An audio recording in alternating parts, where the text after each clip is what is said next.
اللہ کے پیغمبر صلی اللہ علیہ وسلم حضرت ابوبکر صدیق رضی اللہ تعالیٰ عنہ کے پاس گئے اور فرمایا اے ابوبکر اللہ نے مجھے ہجرت کی اجازت دے دی ہے، میں مکہ چھوڑ کر مدینہ جا رہا ہوں۔ حضرت ابوبکر صدیق رضی اللہ تعالیٰ عنہ رونے لگ پڑے اور فرماتے ہیں اللہ کے پیغمبر جی پھر میرا کیا بنے گا؟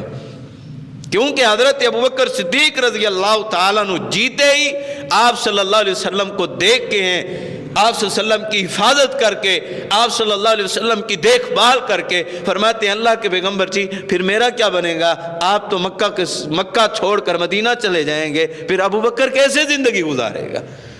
آنکھوں سے آنسو بہنے لگ پڑے۔ اللہ کے پیغمبر صلی اللہ علیہ وسلم نے فرمایا مجھے ہجرت کا جو ساتھی بنانے کا حکم دیا گیا ہے ابوبکر وہ تو شخص ہے، اللہ نے آسمانوں سے روح الامین کے ذریعے سے بھیجا ہے، اپنے امانت دار ساتھی کو اپنا امین، اپنے راستے کا محافظ بنا لیں، یہ آپ کی حفاظت کرے گا۔ ابوبکر میں آپ کو یہ خوشخبری دینے کے لیے آیا ہوں کہ آپ میرے ساتھ اس سفر کے اندر شریک ہیں۔ حضرت ابوبکر صدیق رضی اللہ تعالیٰ عنہ پھر رونے لگ پڑے۔